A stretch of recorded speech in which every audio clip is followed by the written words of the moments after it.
Hey guys, tonight we begin with the surprisingly mundane and oddly captivating world of medieval cows. Those patient four-legged creatures who wandered through muddy fields and cramped barns, living lives far more boring than you'd ever imagine. While we romanticize pastoral life, the truth is, being a medieval cow was incredibly dull. So, before you get comfortable, take a moment to like the video and subscribe, but only if you genuinely enjoy what I do here, and let me know in the comments where you're tuning in from and what time it is for you. It's always fascinating to see who's joining us from around the world. Now dim the lights, maybe turn on a fan for that soft background hum, and let's ease into tonight's journey together. You're about a week old now, and if you thought figuring out how to exist was complicated, wait until you try to figure out how to move while existing. Walking, it turns out, is a four-legged comedy of errors that would be funnier if you weren't the one starring in it. Your legs seem to belong to four different animals who never had a meeting about coordination. The front two have ambitions of going left, the back two are committed to going right, and somehow you end up moving in a direction that can only be described as diagonal with a twist of confusion. You spend your first few days looking like someone trying to operate a particularly stubborn shopping cart while blindfolded. The other cows watch your attempts at locomotion with the polite interest of an audience that's seen this show before and knows how it ends. Spoiler alert. It usually ends with you in a heap, wondering if dignity is something you can grow into or if it's a lost cause from the start. But you persist, because what else are you going to do? Crawl everywhere? That's not very cow-like, and despite evidence to the contrary, you're fairly certain you are, in fact, a cow. By day 10, you've achieved what could generously be called walking, and what more accurately resembles controlled falling in a forward direction. It's progress. Your mother seems proud, or at least relieved that you're no longer a stationary milk-consuming obstacle in her daily routine. Now that you can sort of move without causing a minor disaster, it's time to learn one of the fundamental skills of cow existence: eating grass. This should be simple, right? Grass is everywhere. You have a mouth. Mathematics suggests this should work out. Mathematics, it turns out, is a liar. Your first attempts at grazing result in you spending more time eating dirt than grass. This is partly because grass is surprisingly small and specific, while dirt is large and general, and apparently much easier to accidentally consume. You develop a technique that involves lowering your head toward the grass, missing it entirely, and coming up with a mouthful of earth that tastes like disappointment with notes of regret.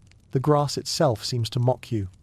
It waves gently in the breeze, perfectly positioned and inviting, right up until the moment your mouth approaches. Then, it either ducks away, or reveals itself to be attached to something much tougher than your inexperienced jaw can handle. You watch the older cows graze with the focused intensity of a student cramming for finals. They make it look effortless. Lower head, select grass, chew thoughtfully, repeat. When you try to replicate this, you manage to lower head, select dirt, chew regretfully, and question your life choices. But persistence is apparently a cow virtue, and after several days of inadvertently fertilizing your digestive system with topsoil, you finally manage to consume actual grass. It tastes like, well, like grass. Which is to say, it tastes like green and sunshine, and the vague promise that this might sustain you without poisoning you, which honestly feels like a victory at this point. Your mother watches your breakthrough moment with what you choose to interpret as pride, though it might just be relief that she won't have to explain to the farmer why her calf appears to be subsisting entirely on dirt. Alongside the great grass-eating expedition, you're also developing what could loosely be called a voice. Your first attempts at mooing sound like a squeaky toy having an existential crisis. The sound that emerges from your throat bears no resemblance to the deep, authoritative moos of the adult cows, and frankly, it's embarrassing for everyone involved. The teenage cows find your vocal attempts particularly amusing, which is rich coming from animals whose own moos still crack occasionally, like they're going through bovine puberty. But you persist, because mooing, apparently, is important for reasons no one has bothered to explain to you. You experiment with different techniques. There's the whisper moo, which sounds like you're sharing secrets with the wind. There's the attempt at a deep moo, which comes out sounding like you're imitating a broken motorcycle. And there's the surprise moo, which happens when you're startled, and produces a sound that's part moo, part squeak, and entirely undignified. The breakthrough comes during your third week, when you manage to produce something that sounds almost cow-like. It's not impressive by adult standards, but it's recognizably bovine, which feels like graduating from amateur hour to semi-professional status. Your voice becomes a work in progress, developing slowly from squeaky toy territory towards something resembling bovine dignity. The other cows begin to acknowledge your vocalizations as actual communication, rather than noise pollution, which is progress you hadn't realized you were hoping for. The herd, you discover, is a collection of personalities with all the variety of wet cardboard.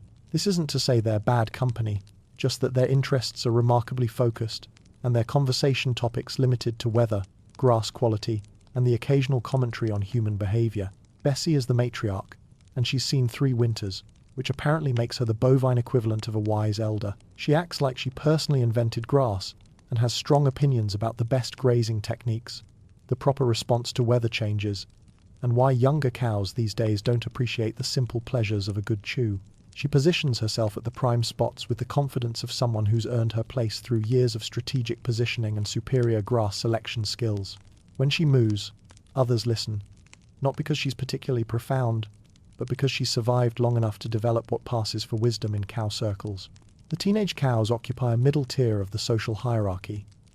They're old enough to have figured out the basics, but young enough to still make mistakes they think are clever.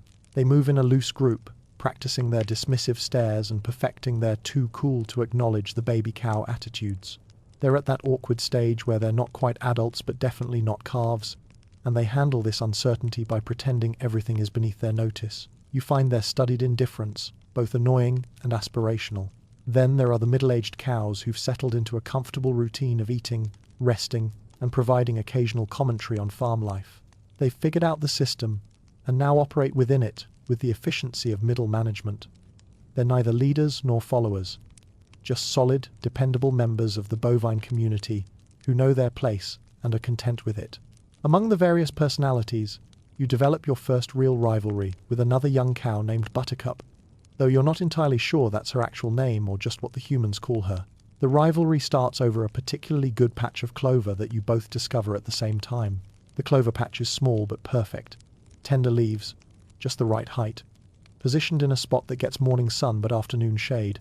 It's prime real estate in the calf world, and you both want it. What follows is your introduction to bovine politics, which consists largely of strategic positioning, meaningful stares, and the occasional shoulder bump that could be accidental but probably isn't. Buttercup employs a technique of casual grazing that somehow always puts her between you and the good clover. You counter with determined persistence, which involves standing near the patch and hoping she'll get bored and leave. The standoff lasts for days, with both of you circling the patch like gunfighters in a very slow, very pastoral western. The other cows watch with the mild interest of spectators who've seen this drama play out before, and know it will resolve itself eventually through either compromise or someone getting distracted by better grass elsewhere. The resolution comes when you discover that the clover patch, while nice, is directly adjacent to an even better patch that neither of you had noticed because you were too focused on competing. You both end up grazing peacefully side by side, having learned that sometimes the thing you're fighting over isn't worth the fight, and sometimes the best solution is just looking a little bit to the left. Your first real rainstorm arrives with all the drama of nature having a tantrum. You wake up to the sound of water falling from the sky like the world is having a bad day, and your first thought is that this seems both unnecessary and poorly planned. The rain is cold, persistent, and apparently has no respect for the fact that you've just figured out basic locomotion and aren't ready for additional complications. The grass becomes slippery, the ground turns to mud, and suddenly walking, already your shakiest skill, becomes an extreme sport. You learn that mud is both enemy and playground. It's an enemy because it makes everything harder and gets into places you didn't know you had. But it's also a playground because it's soft when you fall, which you do frequently, and it makes interesting squelching sounds that provide their own entertainment. The other cows handle the rain with varying degrees of grace. Bessie positions herself strategically to minimize exposure while still maintaining access to decent grazing. The teenage cows pretend they're too cool to care about weather, then huddle together when they think no one's looking. The middle management cows accept the rain as part of the job and go about their business with stoic determination. You, meanwhile, are having a religious experience about the existence of barns. Humans, it turns out, have invented these magical structures specifically for when the sky gets angry. The barn is dry, warm, and full of the kind of hay that tastes like summer sunshine preserved for winter days. It's a revelation that makes you reconsider your previous assumption that humans are basically tall, noisy creatures who occasionally provide food. Your first time seeking shelter in the barn during a storm feels like discovering fire or inventing the wheel. You stand there, dry and comfortable, watching the rain attack the outside world while you remain perfectly safe inside. It's your first real appreciation for human engineering, and it comes with a side of grudging respect for their problem-solving abilities. As your confidence grows, so does your willingness to make increasingly questionable choices. The great escape attempt happens during your 4th week, when you notice a gap in the fence that looks just large enough for a determined calf with more curiosity than sense. The gap is positioned perfectly, hidden from the farmer's usual sightlines, just wide enough to seem possible, and leading to the tantalizing unknown of the world beyond your familiar pasture. The grass on the other side looks greener, which is probably an optical illusion, but feels like a calling. You approach the gap with the stealth of someone who's watched too many escape movies and not enough documentaries about why fences exist in the first place. The plan is simple. Squeeze through the gap, explore the wider world, return before anyone notices, and gain the kind of worldly experience that will make you interesting at herd gatherings.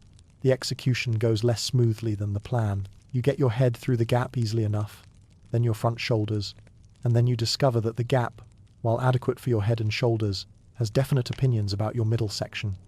You're stuck, half in and half out, like a furry cork in a fence-shaped bottle. The struggle that follows is undignified but thorough.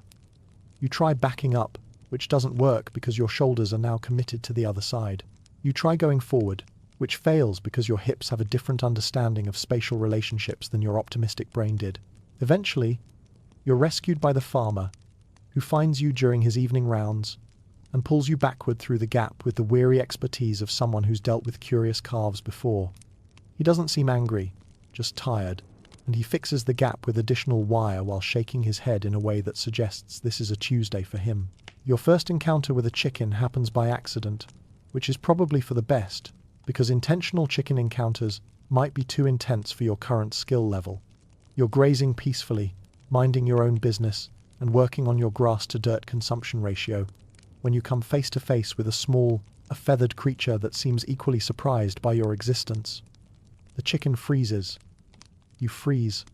For a moment, you're both perfectly still, like someone hit the pause button on a nature documentary that wasn't particularly exciting to begin with. The chicken appears to be evaluating your threat level, which is flattering because you weren't aware you had a threat level. You, meanwhile, are trying to figure out what exactly this creature is, and whether it falls into the category of things to ignore or things to worry about. The standoff ends when the chicken decides you're not worth the mental energy and goes back to doing whatever chickens do, which appears to involve pecking at things with intense focus and making small, judgmental noises. You're left with the vague sense that you've been assessed and found to be largely irrelevant, which is somehow both reassuring and mildly insulting. This encounter becomes your introduction to the complex ecosystem of farm life, where various species coexist in a web of mutual indifference punctuated by occasional moments of mild confusion. The horses in the adjacent paddock become a source of both inspiration and eventual disappointment.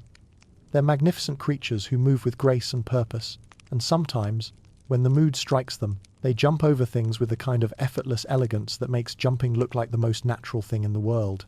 You watch them with growing fascination, convinced that jumping must be a skill you can learn. After all, you have 4 legs. They have 4 legs. The math seems straightforward. If they can launch themselves into the air with such apparent ease, surely you can figure out the basic mechanics. Your first attempt at jumping is over a small log that seems perfectly reasonable as a starter obstacle. You approach it with determination, gather what you imagine is the appropriate amount of speed, and launch yourself toward aerial glory. What happens next can best be described as a physics lesson in why cows are built for stability rather than flight. Instead of soaring gracefully over the log, you sort of step on it heavily, stumble, recover, and end up on the other side through sheer momentum rather than any jumping technique. The horses watch your attempt with what you choose to interpret as encouragement, though it might be amusement. Either way, you try several more times, each attempt yielding similar results: more stumbling, less soaring, and a growing appreciation for why cows typically keep all 4 feet on the ground. Eventually, you accept that jumping is not among your skill set, and that's probably for the best. You're built for different things: thoughtful grazing, strategic resting, and the kind of steady reliability that doesn't require leaving the ground unexpectedly. As your first month progresses, you begin to settle into the rhythm of farm life. The initial confusion gives way to a kind of comfortable routine. Wake up, attempt to graze more grass than dirt, practice your moo, navigate the social complexities of herd life, and try not to make any decisions that require human intervention. Your walking improves from controlled disaster to mostly intentional. Your grazing technique develops from archaeological dig to actual eating, and your voice grows from squeaky toy to recognizably bovine. These might seem like small victories, but they're your victories, earned through persistence, practice, and a willingness to look foolish in the pursuit of basic competence. The world begins to make more sense, though it's still full of mysteries. You understand that humans provide food and shelter, but have inexplicable habits. You know that weather happens and barns are good. You've learned that other cows have personalities, even if those personalities are somewhat limited in scope. You're no longer the confused newborn who arrived like a wet package nobody ordered. You're a young cow with opinions about grass quality, preferences about sleeping spots, and the beginning of what might eventually become wisdom. The clumsy phase isn't over. You'll continue to make mistakes and poor decisions for quite a while yet, but you're no longer completely helpless. You've figured out the basics of existing as a cow, which feels like graduating from survival mode to actually living. And sometimes, on good days when the grass is sweet and the sun is warm and your legs all move in the same direction, you catch glimpses of what it might feel like to be truly comfortable in your own hide. By your second month, you've graduated from helpless milk-dependent creature to cow with opinions, which feels like progress, even if your opinions are mostly about grass quality and optimal napping positions. The world has opened up in ways you didn't expect, mostly because you've finally figured out how to navigate it without constant supervision or frequent rescue operations. You're developing what could generously be called competence, and what more accurately resembles a collection of hard-won survival skills acquired through trial, error, and the occasional embarrassing mistake that the other cows will probably remember longer than you'd prefer. Spring arrives like someone switched the world from black and white to color, and suddenly you understand what all the fuss about seasons has been about. Everything is green, not just regular green, but approximately 17 different shades of green that each taste slightly different and have their own optimal consumption strategies. You're basically living in a salad bar that extends to the horizon, and for the first time since your arrival on this planet, the universe seems to have organized itself specifically for your convenience. The grass is tender, abundant, and grows faster than you can eat it, which solves the ongoing mathematical problem of how much grass is enough grass. The other cows share your enthusiasm for spring, though they express it with the reserved dignity of creatures who've seen this show before. Bessie becomes almost animated, which for her means acknowledging the existence of other cows with something approaching warmth. The teenage cows drop some of their studied indifference and actually seem to enjoy themselves, though they deny this if confronted directly. You spend your days grazing with the focused intensity of someone making up for lost time, which technically you are. Winter hay was fine for survival, but fresh spring grass is like discovering that food can be both nutrition and entertainment simultaneously. Spring also brings the revelation that weather can be pleasant, rather than something to endure. The rain becomes gentle rather than aggressive. The sun provides warmth without demanding you seek shade every 10 minutes. And the wind carries the scent of growing things rather than the promise of discomfort. You develop your first real appreciation for the cyclical nature of farm life. The grass dies, the grass returns, and you're still here to eat it. This seems like a reasonable arrangement, and you begin to understand why the older cows treat seasonal changes with calm acceptance rather than surprised confusion. Summer arrives with all the subtlety of a brick to the face, and suddenly you understand why the older cows spend so much time talking about shade with the reverence usually reserved for religious topics. The grass becomes crispy and loses much of its appeal. The sun transforms from pleasant warmth provider to aggressive heat source, and you spend most of your time seeking shade like a furry vampire with a grass-eating problem. This is when you learn that not all shade is created equal. There's morning shade, which is temporary but adequate for short-term relief. There's afternoon shade, which is essential for survival and therefore highly competitive. And there's all-day shade, which is prime real estate that's usually claimed by cows with more seniority and better strategic positioning skills than you currently possess. You develop your first real appreciation for trees, particularly the ancient oak that dominates one corner of the pasture. Its shade is deep, reliable, and large enough to accommodate multiple cows without requiring uncomfortable proximity to animals you're not necessarily friends with. The oak becomes your introduction to bovine real estate principles. Location matters, timing is everything, and possession is 9/10 of the law. The cow who claims the prime spot under the oak at the right time gets to enjoy comfortable afternoon naps while everyone else either crowds into inferior shade or stands in the sun looking envious. You begin to study the migration patterns of shade throughout the day, learning to anticipate where the good spots will be and positioning yourself accordingly. It's your first lesson in long-term strategic thinking, and it comes with the immediate practical benefit of not spending your afternoons slowly roasting in the sun. Summer also teaches you that water is not just something you drink when thirsty, but something you stand in when desperate. The pond becomes a social gathering place, where normal herd hierarchies are temporarily suspended in favor of mutual cooling strategies. Fall arrives with a crispness that makes the grass taste different, and the air smell like change, though change toward what is unclear. The humans become strange during fall, developing an obsession with something they call harvest, that involves a lot of machinery, frantic activity, and the kind of focused energy usually reserved for emergencies. You pretend to care about harvest because it seems important to the humans, and maintaining good relations with the food providers strikes you as sound policy. Mostly, this involves looking interested when tractors appear, and not getting in the way of whatever urgent task requires their attention. The harvest season brings new smells, sounds, and a general sense that things are happening, even if those things don't directly involve you. Fields that were green become brown, then get torn up and replanted, in a cycle that suggests humans have their own relationship with seasonal change, that's more hands-on than your approach of eat grass and wait. Fall also means the return of hay, which you now appreciate as a perfectly adequate backup food source, rather than the disappointing substitute you once considered it. You've learned to distinguish between good hay and merely acceptable hay, developing opinions about texture, smell, and optimal freshness that would surprise your younger self. The weather becomes unpredictable during fall, swinging between summer heat and winter cold with the indecision of someone who can't pick a restaurant. This teaches you the importance of reading weather signs and making quick decisions about whether to seek shelter or enjoy what might be the last warm day for a while. One of your most important developmental achievements is learning the art of selective hearing when humans call. This is a delicate skill that requires distinguishing between calls that mean food, calls that mean routine maintenance, and calls that mean something unpleasant is about to happen to you. The farmer's voice carries different tones for different occasions. There's the morning call that accompanies feed distribution, which gets your immediate and enthusiastic attention.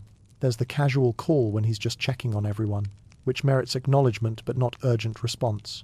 And there's the specific, determined call that usually means someone is about to be singled out for individual attention, which is often best ignored until you're certain it's not directed at you. You learn to distinguish between here, cow, generic, probably safe, and come here, you, specific, probably involving medical intervention or relocation. The difference in tone is subtle but crucial, and mastering this distinction saves you from numerous unnecessary stress responses. The art extends beyond just the farmer to include veterinarians, who have their own vocal patterns that inevitably mean needles or thermometers, and visitors, who call to you with the enthusiasm of people who think all cows are basically pets and don't understand why you're not more excited to interact with strangers. Your grazing technique evolves from eat everything within reach to something approaching methodology. You develop what you privately call the slow spiral method, which involves starting at a central point and gradually working your way outward in a loose spiral pattern that ensures maximum grass consumption with minimum energy expenditure. The spiral method has several advantages over random grazing. It prevents you from eating the same patch twice, ensures you don't accidentally graze yourself into a corner with nothing but stems and dirt left, and gives you time to properly evaluate each bite for quality and optimal nutrition. Other cows begin to notice your technique, particularly when it results in you claiming better grass than their more haphazard approaches yield. This gives you your first taste of being observed and possibly envied for your innovations, which is surprisingly satisfying. You also develop specialized techniques for different situations. There's speed grazing for when good grass might not last long, precision grazing for when you're trying to avoid eating something questionable mixed in with the good stuff, and contemplative grazing for when you have time to be selective and philosophical about your choices. Living through your first full cycle of seasons teaches you to read weather patterns with increasing accuracy. You learn that when the sky looks like old dishwater, seeking shelter is not just advisable but urgent. When the wind shifts to come from the north and carries a sharp edge, weather is coming whether you're ready for it or not. You develop an internal barometer that responds to air pressure changes, humidity shifts, and the way light behaves when filtered through different types of clouds. The older cows nod approvingly when you start heading towards shelter before the first raindrops fall, recognizing that you're developing the kind of weather sense that separates experienced cows from optimistic amateurs. Your weather predictions become increasingly reliable. You can sense morning frost coming the night before, predict afternoon thunderstorms by the way the air tastes at breakfast, and know when a gentle shower is about to become a serious storm based on how the wind changes direction. This weather wisdom extends beyond personal comfort to herd dynamics. Being the cow who correctly predicts incoming bad weather earns you a certain respect and often results in better positioning when everyone seeks shelter. It's your first real contribution to group survival strategy, and it feels like joining an exclusive club of cows who actually know what they're doing. The farm dog occasionally gets ideas above his station, forgetting that while he might be in charge of sheep and chickens, cows operate under different rules. Your intimidation stare develops through necessity and practice, becoming a valuable tool for maintaining appropriate interspecies boundaries. The stare starts as just looking at the dog when he gets too enthusiastic about his herding responsibilities. But over time, you learn to add subtle elements that transform a simple look into a statement of bovine authority. There's the slight lowering of the head that suggests you're considering your options, the steady, unblinking eye contact that communicates you're not easily intimidated, the occasional step forward that reminds everyone involved of the significant size difference between you and the dog. The intimidation stare becomes useful beyond just dog management. It works on overly curious chickens, assertive goats, and even some of the more obnoxious teenage cows who think they can claim your preferred grazing spots through pure attitude. You practice the stare in quiet moments, perfecting the balance between mildly annoyed and prepared to make this everyone's problem. It becomes one of your signature moves, earning you a reputation as a cow who's pleasant enough to get along with, but not someone to be taken lightly. Real estate, you discover, really is everything. The oak tree in the northeast corner of the pasture becomes your obsession and eventually your prize. It offers the best shade, protection from prevailing winds, and a slightly elevated position that provides both good drainage and an excellent view of the entire pasture. Claiming this spot requires patience, strategy, and the willingness to arrive early and stay late. You begin positioning yourself near the tree during off-peak hours, gradually establishing your presence until the other cows accept that this is your territory. The process takes weeks of careful maneuvering. You can't just walk over and claim the spot. That would be seen as presumptuous and would likely result in you being run off by more senior cows. Instead, you have to demonstrate that you deserve the territory through consistent presence, good behavior, and the kind of quiet persistence that eventually wears down opposition. When you finally achieve consistent access to the prime spot under the oak, it feels like a genuine life achievement. You have your own space, claimed through effort and maintained through vigilance. The shade is yours, the view is yours, and the slight sense of superiority that comes with prime real estate is definitely yours. Old Martha becomes your unlikely mentor, though neither of you would describe it that way. She's survived 5 calving seasons, which in cow terms makes her practically ancient, and she's developed the kind of practical wisdom that comes from having seen most problems before and knowing which ones are worth worrying about. Martha doesn't offer advice directly. That would be beneath her dignity. Instead, she demonstrates solutions through her actions, allowing you to observe and learn if you're smart enough to pay attention. She shows you which patches of grass are worth fighting for, and which ones only look good to inexperienced cows. She demonstrates optimal positioning during storms, efficient grazing patterns, and the fine art of ignoring problems that will solve themselves. Your respect for Martha develops gradually, starting with grudging acknowledgement of her competence and evolving into something approaching admiration. She never makes you feel stupid for not knowing things. But she also doesn't pretend that ignorance is acceptable when survival might depend on knowledge. Martha becomes your standard for what an experienced cow should be: calm, competent, and completely comfortable with her place in the world. She's not interested in being liked, but she's earned the kind of respect that makes other cows seek her proximity during uncertain times. Ferdinand is magnificent in the way that bulls often are: large, confident, and completely unaware of your existence despite your increasingly obvious attempts to catch his attention. He spends his days grazing with the focused intensity of someone who's figured out that eating is his primary job and sees no reason to complicate it with social interactions. Your attraction to Ferdinand is based partly on his impressive physical presence, and partly on his air of competent indifference. He moves through the world like someone who's never doubted his place in it, which is exactly the kind of confidence you find appealing and slightly intimidating. Your courtship strategy consists mainly of grazing near him while trying to look casual about it, occasionally moving into his line of sight, and practicing what you hope are attractive moves when he's within hearing range. Ferdinand's response to these efforts ranges from complete obliviousness to mild awareness that another cow is present somewhere in his general vicinity.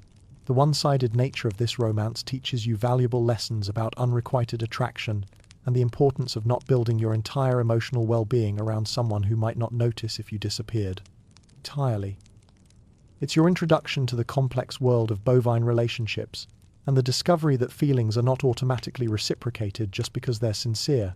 The delicate art of herd politics reveals itself slowly, mostly through observation and the occasional mistake that results in temporarily reduced access to premium grazing areas.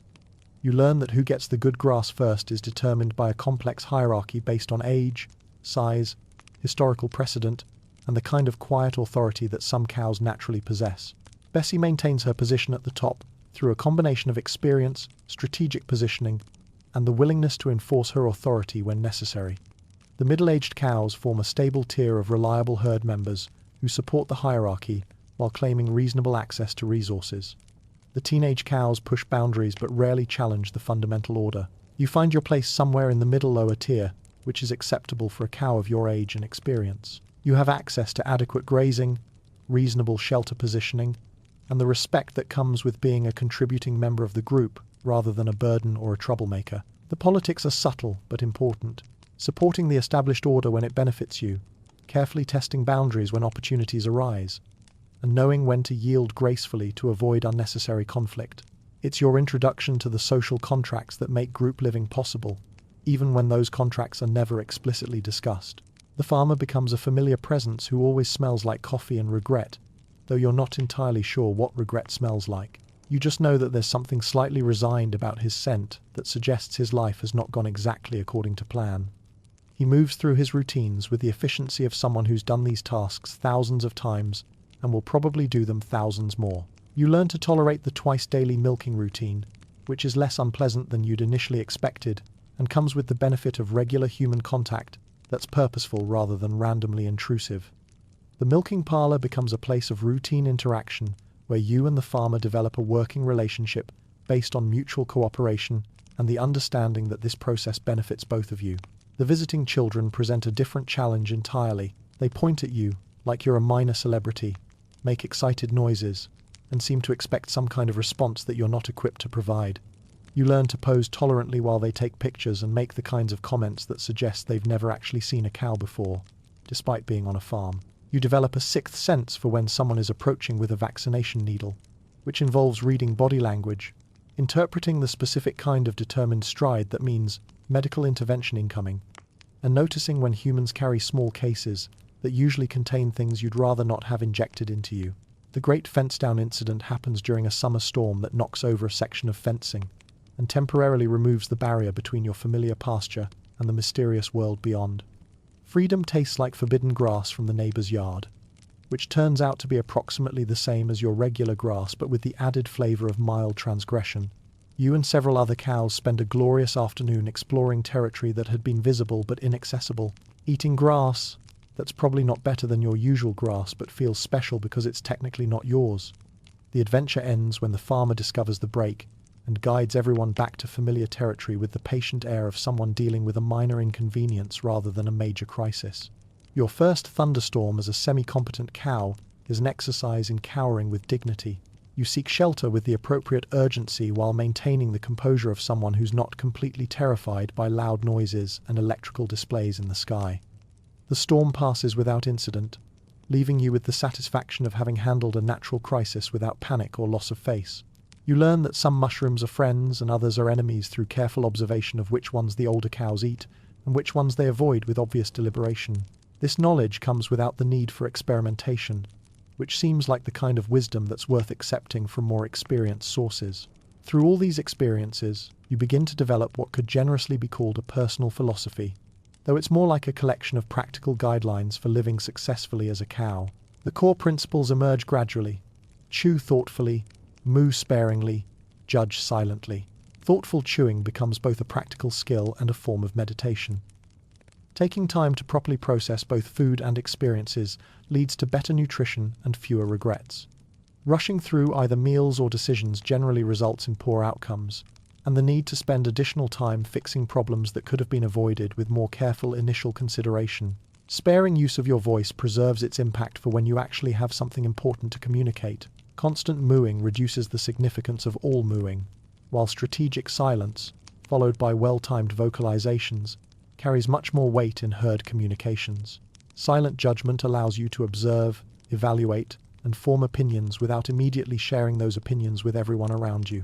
This prevents unnecessary conflicts, allows you to change your mind when new information becomes available, and maintains the kind of dignified mystery that makes other cows slightly more interested in your thoughts when you do choose to share them. These principles serve you well as you navigate the increasingly complex world of adolescent cow life, providing a framework for decision-making that generally steers you away from major embarrassments and toward the kind of steady competence that makes farm life manageable, rather than constantly stressful.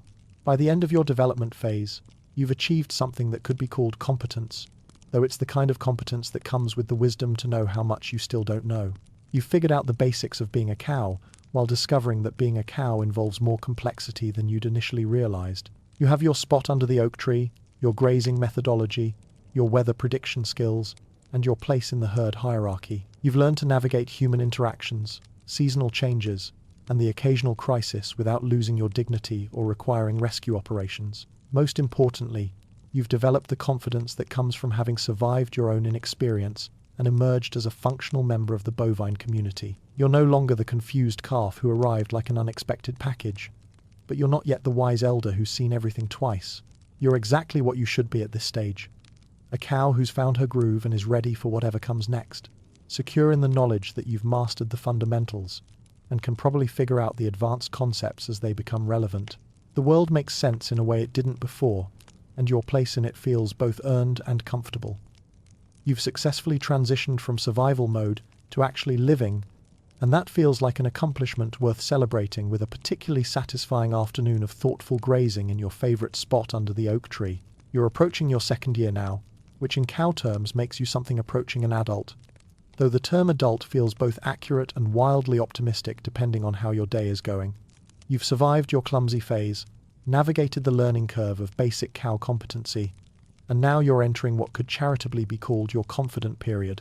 The confidence is real, built on a foundation of hard-won experience, and the kind of practical knowledge that comes from having made most of the obvious mistakes at least once.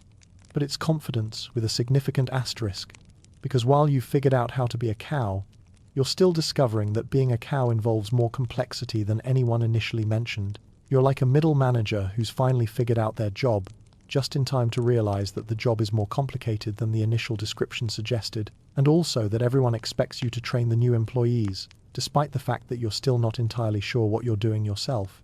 Your moo has developed what could legitimately be called authority, where once your vocalizations were tentative suggestions that maybe someone should pay attention to you, they now carry the weight of a cow who expects to be heard and usually has something worth saying.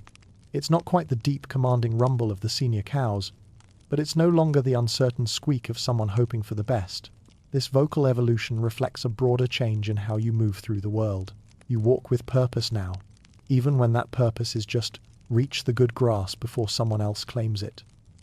Your head carriage suggests confidence in your decisions, even when those decisions are based more on educated guesses than actual knowledge.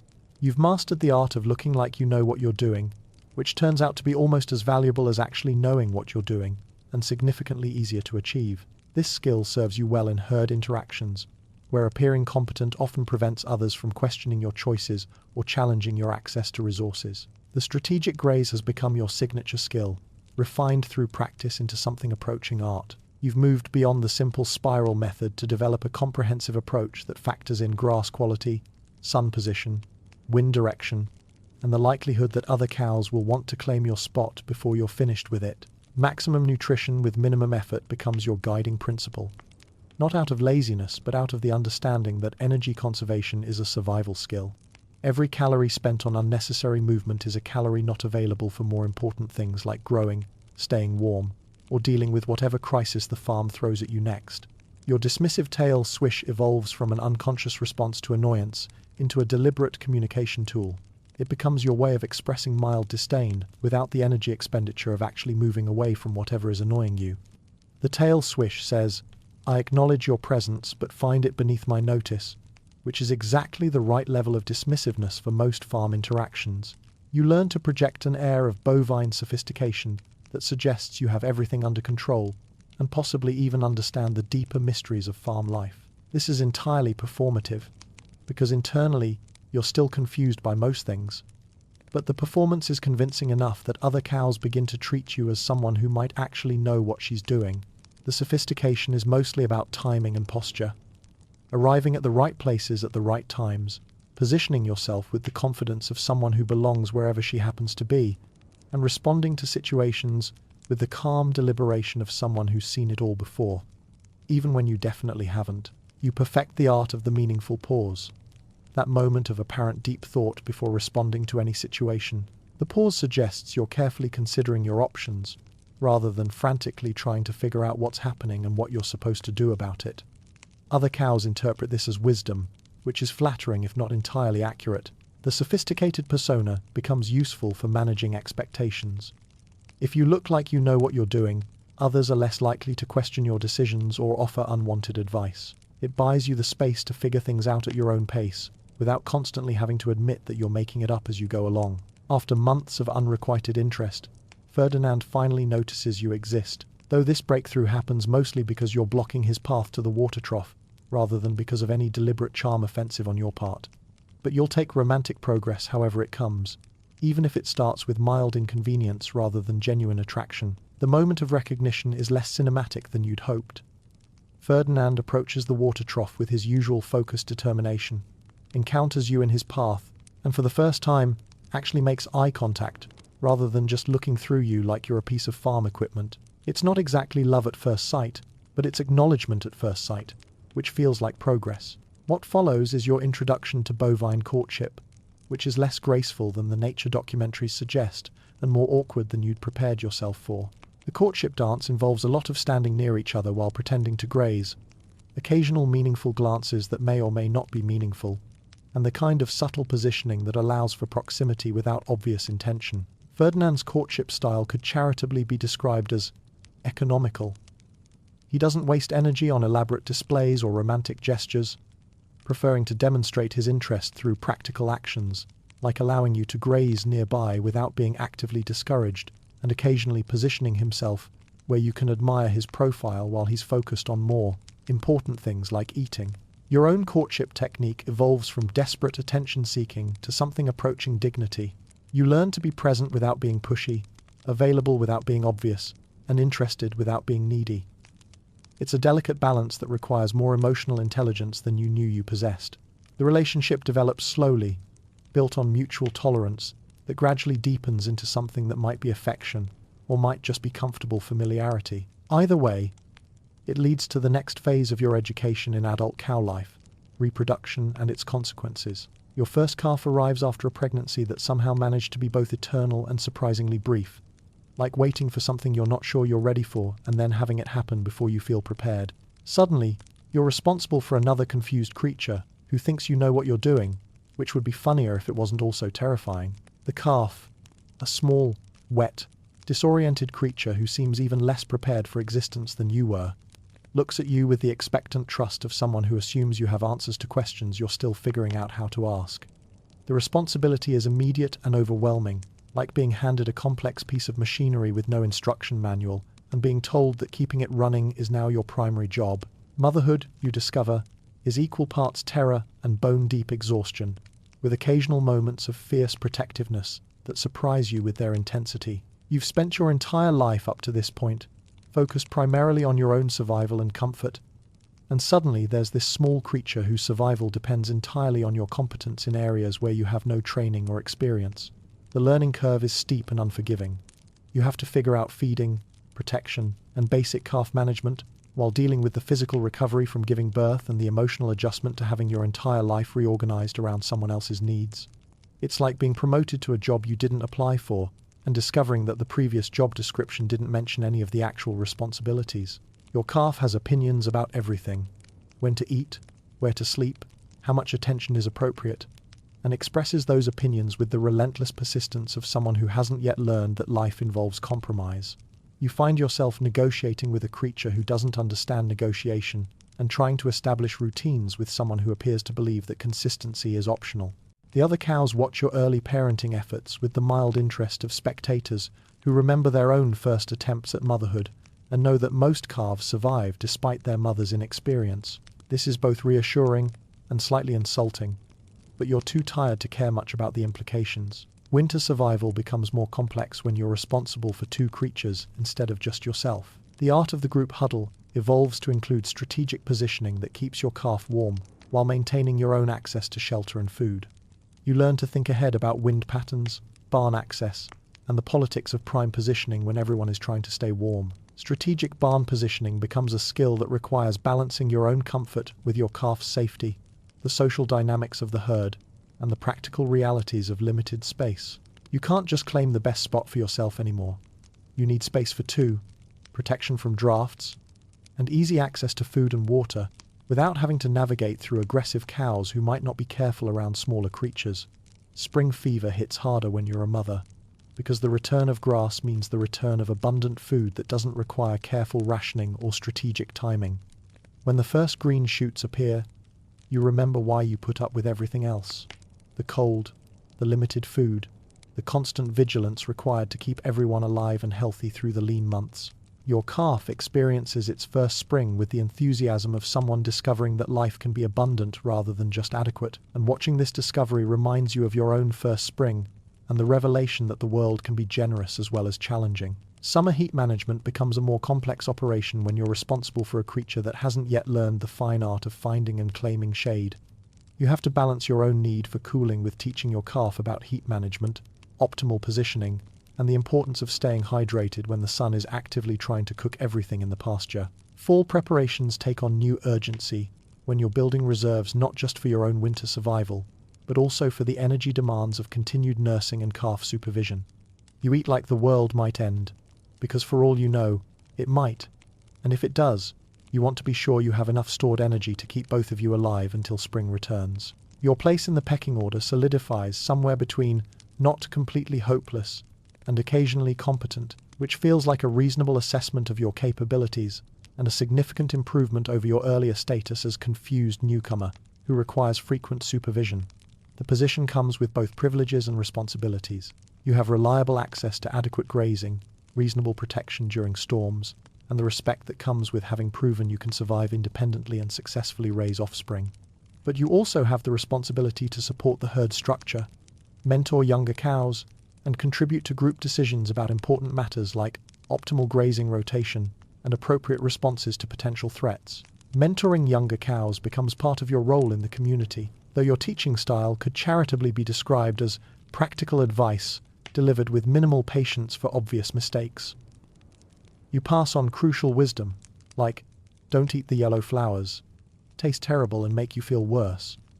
Humans with buckets usually mean business, either food or medical intervention, both requiring attention, and the grass that looks perfect from a distance usually has thorns hidden in it, metaphorically and sometimes literally. Your mentoring philosophy centers on allowing younger cows to make their own mistakes while providing enough guidance to prevent them from making the dangerous ones. You remember how annoying it was to have older cows constantly offering unsolicited advice, so you try to strike a balance between helpful instruction and respectful independence. Farm politics reach a crescendo during the great hay distribution controversy of your third year, when a late spring delays pasture readiness and forces everyone to depend on stored hay longer than usual. The controversy centers on whether hay distribution should follow traditional hierarchy, oldest and most senior cows get first access, or practical need mothers with calves get priority regardless of seniority. You find yourself caught between competing loyalties, respect for the established order that served the herd well, and the practical reality that you have a calf who needs consistent nutrition, regardless of your position in the social hierarchy. The controversy splits the herd into factions and creates tensions that affect everything from grazing patterns to barn positioning.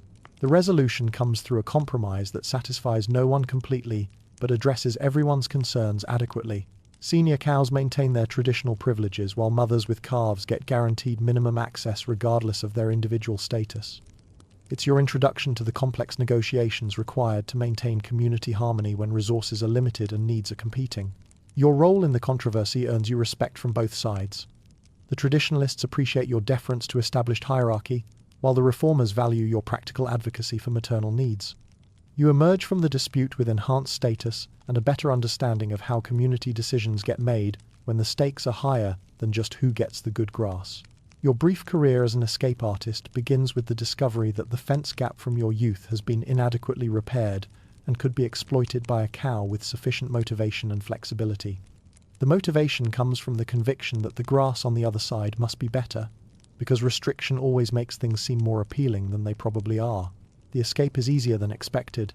Though this should have been a warning sign rather than an encouragement, you slip through the gap with the stealth of someone who's learned from previous mistakes, and for a glorious afternoon, you have access to forbidden territory and all the grass therein. The grass, it turns out, really isn't greener on the other side. It's essentially identical to your regular grass, with the added complications of unfamiliar terrain, no easily accessible water, and the growing suspicion that you've made an error in judgment that you'll have to explain to both the farmer and the other cows.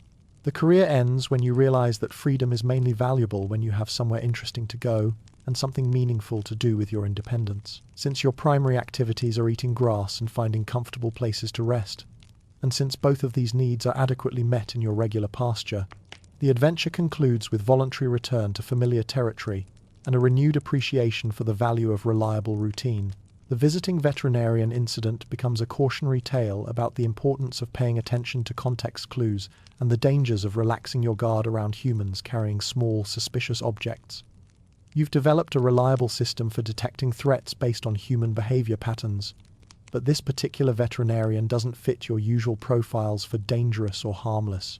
The mutual misunderstanding centers on a thermometer, which you mistake for some kind of needle delivery system, and respond to with the full-scale evasive maneuvers you've perfected for avoiding unwanted medical interventions. The veterinarian, meanwhile, interprets your evasion as fear of a routine procedure and increases his determination to complete what he sees as a simple temperature check. What follows is an undignified chase sequence around the barn that ends with you in a corner, the veterinarian looking exhausted and confused, and the farmer explaining that you've developed strong opinions about medical equipment based on previous experiences that didn't involve thermometers. The incident teaches you that not all medical interventions are equally threatening, that some human tools are designed for information gathering rather than uncomfortable procedures, and that your reputation for intelligence takes a hit when you're discovered hiding from a thermometer like it's an instrument of torture. The veterinarian, for his part, learns that cow psychology is more complex than he'd assumed, and that past experiences create expectations that affect current behavior in ways that might not be immediately logical, but are perfectly reasonable from the cow's perspective. Learning to coexist with the farm cats becomes an ongoing education in interspecies diplomacy, complicated by the fact that the cats think they own everything, despite being smaller than your hoof and contributing approximately nothing to farm operations, beyond occasionally catching mice that weren't bothering anyone. Anyway, the cats operate with the supreme confidence of creatures who've never doubted their right to be anywhere they want to be, do anything they want to do, and expect everyone else to accommodate their preferences regardless of size, practicality, or logic. They sleep in your favorite spots, eat food that's clearly intended for cows, and treat you like large mobile furniture that exists primarily for their convenience. Your initial response to feline presumption is indignation mixed with confusion. You outweigh the cats by several hundred pounds. You're a productive member of the farm community, and you've earned your place through hard work and contribution to agricultural operations. The cats have earned their place through existing, apparently, and acting like they belong wherever they happen to be. But you gradually learn that fighting with creatures who have nothing to lose and unlimited confidence is a losing proposition. The cats can't be intimidated, reasoned with, or discouraged through normal bovine social mechanisms. They operate according to their own rules, and the most efficient approach is to accept their presence as a minor environmental feature, like weather or gravity. The coexistence that develops is based on mutual tolerance rather than affection. The cats acknowledge your size advantage by not actively interfering with your essential activities. You acknowledge their territorial claims by not deliberately displacing them unless you really need whatever space they're occupying. The day you get your head stuck in a fence becomes a masterclass in maintaining dignity under circumstances that are inherently undignified and require rescue from exactly the people you'd prefer not to demonstrate your poor judgment. 2.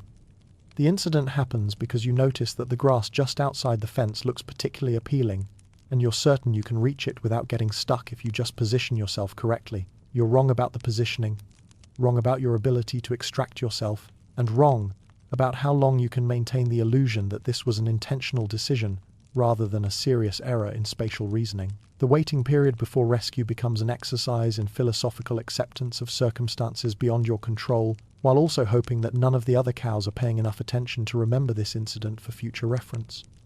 Unfortunately, cows have excellent memories for exactly the kinds of embarrassing mistakes that their peers would prefer to forget. The farmer finds you during his evening rounds and extracts you with the weary competence of someone who's dealt with this exact situation multiple times with various farm animals. He doesn't seem angry or even particularly surprised, which is somehow more embarrassing than if he'd been upset about it. The incident becomes part of your personal legend, referenced by other cows whenever someone needs an example of how overconfidence can lead to situations that require human intervention. It's a humbling reminder that experience doesn't prevent all mistakes, just the most obvious ones. Balancing your own needs with your calf's requirements becomes a complex exercise in time management, energy conservation, and strategic decision-making that nobody warned you would be necessary. You have to eat enough to maintain milk production, while also finding time to rest, maintain your social position in the herd, and keep track of a small creature who seems determined to explore every possible way to get into trouble. Your calf has inherited your curiosity, but none of your hard-won knowledge about which risks are worth taking, and which ones lead to situations that require adult intervention. You find yourself constantly calculating distances, escape routes, and potential dangers, while also trying to maintain the appearance of calm competence that prevents other cows from questioning your parenting abilities. The multitasking extends to seasonal preparation, social navigation, and basic maintenance activities that used to be simple when you only had to consider your own needs. Every decision now has implications for two creatures, and the margin for error has decreased significantly because mistakes affect not just you, but also someone who's completely dependent on your judgment. You develop new skills in rapid problem solving, crisis prevention, and the kind of vigilant awareness that allows you to graze peacefully while simultaneously monitoring your calf's location, activities, and safety status. It's exhausting but also oddly satisfying, like successfully juggling multiple complex tasks while making it look effortless. By the end of your young adulthood phase, you've achieved something that resembles competence with occasional flashes of actual wisdom. You've survived your own inexperience, successfully navigated the transition to motherhood, and established yourself as a contributing member of the farm community who can be relied upon to handle routine challenges without constant supervision. Your confidence is now based on genuine experience rather than hopeful projection, though you've retained enough humility to know that new situations will continue to arise that will test your problem-solving abilities in unexpected ways. You've learned to project authority while remaining open to new information, and to mentor others while continuing to learn from your own mistakes. The chaos that accompanies confidence has settled into manageable complexity. You know what you're good at, what you're still learning, and what kinds of situations require help from more experienced cows or human intervention. This self-awareness prevents many problems while allowing you to take appropriate risks for growth and advancement. You've found your place in the farm ecosystem as someone who's moved beyond survival mode into actually living with purpose and competence. Your calf is thriving, your social position is secure, and you've developed the kind of practical wisdom that makes daily life manageable rather than constantly challenging. The young adulthood phase ends with you as a cow who's figured out how to be both confident and humble, experienced and curious, competent and still growing. You're ready for whatever comes next. Secure in the knowledge that you've mastered the fundamentals and can probably handle the advanced challenges with the same combination of determination, intelligence, and occasional good luck that's brought you this far. You've reached what could reasonably be called your prime, though in cow terms this means you've achieved maximum bovine efficiency rather than anything involving dramatic accomplishments or public recognition. These are your golden years. Golden in the sense that you've figured out how to extract maximum benefit from minimum effort, and you've developed the kind of practical wisdom that makes life both predictable and satisfying. You're no longer learning how to be a cow. You've mastered that particular skill set and moved on to the advanced course of being an excellent cow with the kind of effortless competence that makes difficult things look for easy. Your younger self would be impressed by your current abilities, though she'd probably also be slightly disappointed that peak cow performance looks so much like strategic loafing punctuated by moments of purposeful activity. Your daily routine has been refined to something approaching perfection, at least by bovine standards. You've achieved that sweet spot where minimum energy expenditure produces maximum grass consumption, optimal comfort, and the kind of satisfied contentment that comes from having figured out a complex system through years of careful observation and strategic refinement. Every movement is calculated for efficiency. You know exactly how much effort is required for each activity, and you've learned to eliminate unnecessary motions that waste energy without producing corresponding benefits. Walking to the water trough takes precisely the number of steps required to reach water, with no extra wandering or inefficient routes that previous versions of yourself might have chosen out of curiosity or poor planning. Your grazing technique has evolved into something that borders on art. You can evaluate grass quality at a glance, identify the optimal patches within any given area, and consume them in an order that maximizes nutrition while minimizing movement. Other cows watch your grazing patterns with the attention of students trying to understand advanced techniques from a master practitioner. The efficiency extends beyond physical activities to social and emotional energy management. You've learned to identify which herd dramas are worth your attention and which ones will resolve themselves without your input. You can distinguish between problems that require immediate action and situations that just need time to work themselves out naturally. Your moo now carries the weight of authority earned through consistent competence and proven judgment. When you vocalize during herd discussions about weather patterns or grass quality, other cows listen with the attention reserved for experts whose opinions have been validated by experience. Your voice has become a valued contribution to collective decision-making, rather than just noise in the general bovine conversation. You've mastered the challenging art of looking busy while doing absolutely nothing, which is more complex than it sounds and more valuable than you'd initially realized. The technique involves strategic positioning that suggests purposeful activity, occasional meaningful movement that implies ongoing productivity, and the kind of alert awareness that demonstrates engagement without requiring actual effort. This skill proves invaluable during times when humans are evaluating farm efficiency or making decisions about resource allocation. A cow who appears to be productively occupied is less likely to be scrutinized for actual productivity, and you've learned to maintain this appearance while conserving energy for genuinely important activities. Your reputation for wisdom rests entirely on your ability to find the best grazing spots, which is both accurate and slightly embarrassing, since it suggests that your primary life skill is knowing where to find good food. But this reputation serves you well in farm politics and social dynamics, because the cow who consistently locates prime grazing is valuable to the entire herd's well-being. The wisdom extends beyond just grass identification to understanding the subtle patterns that govern farm life. You can read seasonal changes in ways that allow you to anticipate optimal grazing opportunities weeks in advance. You know which areas will be productive after specific weather patterns, which patches will recover fastest from heavy grazing, and how to rotate your activities to maintain access to high-quality food throughout changing conditions. Other cows have begun to follow your lead when choosing grazing areas, not because you've claimed any formal leadership role, but because your track record speaks for itself. When you move to a new section of pasture, others notice and often follow, trusting your judgment over their own less experienced assessments of grass quality and availability. This informal leadership comes with the responsibility to consider the collective good, rather than just your personal preferences. You can't simply claim the best spots for yourself. You have to balance your own needs with the herd's overall nutrition and social harmony. It's a delicate calculation that requires both strategic thinking and social awareness. The respect you've earned manifests in subtle but meaningful ways. You get deference when approaching water troughs, prime positioning during uncertain weather, and the kind of social space that allows you to graze peacefully without constant negotiation about territory or resources. These privileges feel earned rather than arbitrary, which makes them more satisfying than you'd expected. You've raised multiple calves now with the weary expertise of someone who's figured out the manual through trial, error, and the gradual accumulation of practical knowledge about what actually matters in calf rearing versus what seems important to inexperienced mothers. Your approach has evolved from anxious micromanagement to confident guidance based on proven principles. The fundamental insight that transformed your parenting is deceptively simple. Just keep them fed and try not to step on them.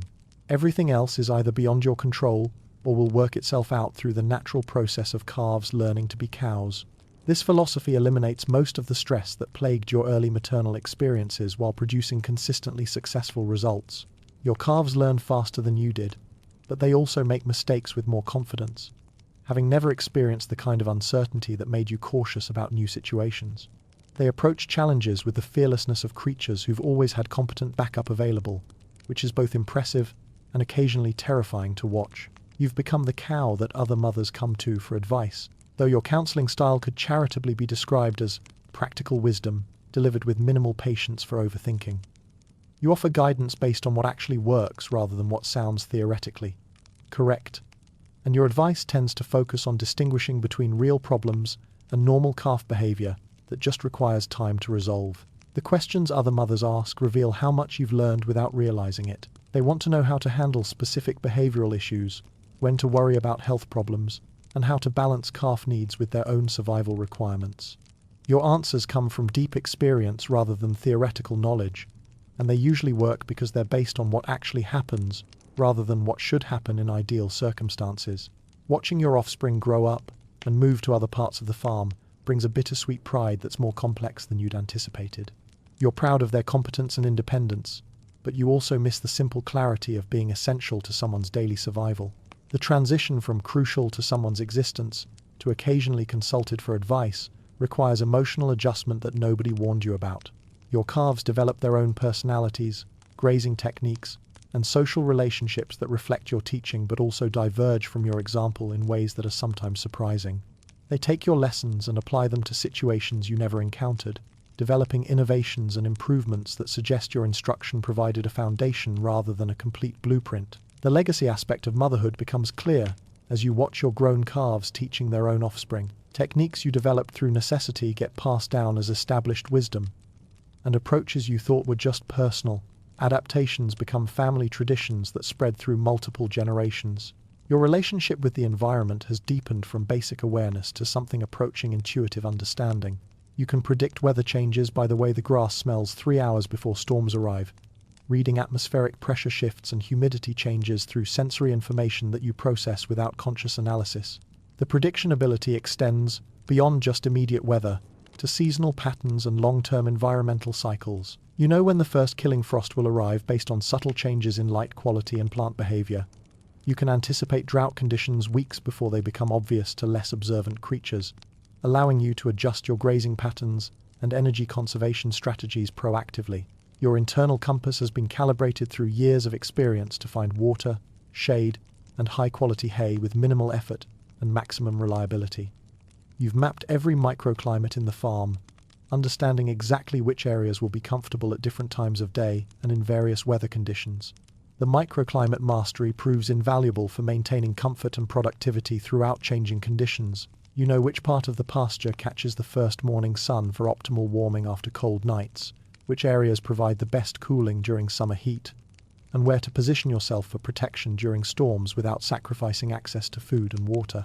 Your body has developed the kind of seasonal rhythm mastery that makes you like a furry meteorologist whose internal systems respond to environmental changes with precision timing. You grow your winter coat exactly when you need it, and shed it precisely when warmer weather makes extra insulation counterproductive. This physiological coordination with seasonal cycles maximizes your energy efficiency and comfort throughout the year. The environmental expertise extends to reading subtle signs that indicate changes in farm management, human activity patterns, and potential disruptions to normal routines.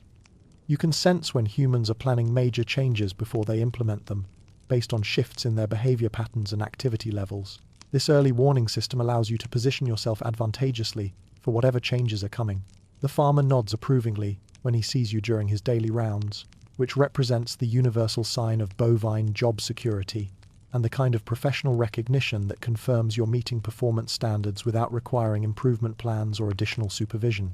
His approval is based on your consistent productivity, low maintenance requirements, and general absence from problematic situations that require his intervention. This relationship with human management has evolved into mutual respect based on competence and reliability. You understand his expectations and consistently meet them without drama or special accommodation. He understands your needs and provides appropriate resources without requiring constant negotiation or behavioral correction. Newer cows look to you for guidance on important matters, like distinguishing between humans who mean food and humans who mean medical intervention, when to actually care about barking sounds versus when to ignore them as irrelevant noise, and how to interpret various farm activities that might or might not affect their daily routines. Your guidance helps younger cows navigate the complex social and practical challenges of farm life without making the kind of obvious mistakes that you made during your own learning period. You serve as a translator between cow concerns and farm realities, helping others understand which worries are justified and which ones are just anxiety about unfamiliar situations. You've earned the right to the prime barn spot during harsh weather, which represents both a practical benefit and a symbol of your status within the farm hierarchy. The prime spot offers optimal protection from wind and precipitation while maintaining access to food and water, and claiming it requires the kind of social standing that comes from proven competence and consistent contribution to herd welfare. Even the farm dog gives you respectful distance, having learned through experience that you're not above using your size advantage when necessary, and that you've earned the kind of authority that makes confrontation inadvisable. The dog's deference represents recognition from another species that you've achieved genuine status rather than just apparent importance. Your contemplative chewing sessions have evolved into something approaching meditation, where you ponder the meaning of grass not just as nutrition, but as a metaphor for the simple abundance that makes life satisfying when you're not constantly striving for something more complex or impressive than what's so immediately available. These philosophical moments usually occur during perfect weather conditions when your immediate needs are met, and you have the mental space to consider broader questions about existence, satisfaction, and the relationship between effort and reward. The chewing provides a rhythmic background that facilitates deep thinking about topics that matter but don't require immediate action. You've developed a zen-like acceptance of farm life's routine, punctuated by occasional chaos, understanding that the routine provides stability and predictability, while the chaos prevents boredom and challenges you to maintain adaptability. The balance between these elements creates a life structure that's both comfortable and engaging. The acceptance extends to recognizing that most problems resolve themselves without requiring dramatic intervention, and that the majority of apparent crises are actually just normal variations in routine that feel problematic only because they're unfamiliar. This perspective reduces stress and conserves energy for situations that genuinely require active problem solving. Your understanding of contentment has crystallized around the recognition that satisfaction comes from simple pleasures: good food, adequate shelter, and not being bothered by anything more complex than weather patterns. This insight eliminates the restless searching for something better that characterized your younger years and replaces it with appreciation for what's actually available. The wisdom of energy conservation has become a guiding principle that influences every decision. You've learned to distinguish between situations that require immediate action and those that benefit from patient observation. You know when to move quickly and when to stay perfectly still for maximum benefit, and you've developed the confidence to trust your judgment about which approach serves you best in various circumstances. Your experience with multiple full seasonal cycles has given you a deep appreciation for the predictable patterns that govern farm life, and you've learned to align your activities with these natural rhythms in ways that maximize comfort and efficiency while minimizing effort and stress. Spring represents renewal and abundance, when grass quality peaks and food becomes plentiful enough to allow for selective eating rather than consumption of whatever's available. You've learned to take advantage of spring conditions by building energy reserves for summer heat and establishing optimal grazing patterns that will serve you throughout the growing season. Your spring activities now include strategic positioning to claim the best territories before competition becomes intense, building relationships with new mothers who might benefit from your experience, and establishing routines that will maintain your comfort and productivity as conditions change throughout the year. Summer requires different strategies focused on heat management, water access, and maintaining nutrition when grass quality declines and shade becomes a premium resource. You've mastered the art of minimal movement during peak heat, while maintaining access to everything you need for health and comfort. The summer approach involves careful timing of activities, strategic use of available shade, and energy conservation techniques that allow you to remain productive despite challenging conditions. You've learned to read heat patterns and adjust your schedule to work with environmental conditions rather than fighting against them. Fall brings preparation activities that set the foundation for successful winter survival. You've developed efficient strategies for building body reserves, evaluating hay quality, and positioning yourself advantageously for the resource limitations and harsh conditions that winter inevitably brings. Your fall preparations now happen automatically, driven by internal timing mechanisms that have been calibrated through experience to begin at precisely the right moment for optimal winter readiness. You no longer need to consciously plan these activities. Your body and instincts handle the preparation based on accumulated wisdom about seasonal transitions. Winter survival has become a matter of executing proven strategies rather than improvising solutions to unfamiliar challenges. You know how to maintain body temperature efficiently, how to find adequate nutrition when food quality is limited, and how to position yourself for optimal comfort during extended periods of harsh weather. Your role in herd social dynamics has evolved into something that resembles informal leadership, though you never actively sought authority and don't particularly enjoy the responsibility that comes with being someone others look to for guidance and decision-making during uncertain situations. The leadership role emerged naturally from your consistent competence and reliable judgment. Other cows began following your lead because your decisions consistently produced good outcomes, and over time, this pattern established you as someone whose instincts could be trusted when collective action was required. Your leadership style emphasizes leading by example rather than direct instruction or manipulation. You demonstrate optimal strategies through your own behavior, allowing others to observe and learn without feeling pressured to adopt your approaches or abandon their own developing techniques. The influence you've gained through competence comes with the responsibility to consider collective welfare when making decisions that others might follow. You can't simply optimize for your own benefit. You have to balance personal needs with group dynamics and the overall health of the herd's social structure. Your position in the hierarchy is secure but not dominant, which suits your temperament and allows you to influence outcomes without bearing primary responsibility for group decisions or conflict resolution. You provide stability and wisdom without having to manage personalities or mediate disputes between other cows. The respect you've earned manifests in subtle ways that make daily life more pleasant, without creating obligations that would interfere with your personal priorities. Other cows defer to your preferences in minor matters, seek your opinion on important decisions, and generally treat you with the consideration that comes from recognizing genuine competence. Your influence extends beyond direct descendants to include the various cows you've mentored, advised, or simply demonstrated good practices to through your daily activities. The techniques you've developed and refined have spread throughout the herd, becoming standard approaches that other cows adopt and modify for their own circumstances. The mentoring relationships you've developed represent a form of legacy that's more immediate and practical than biological inheritance.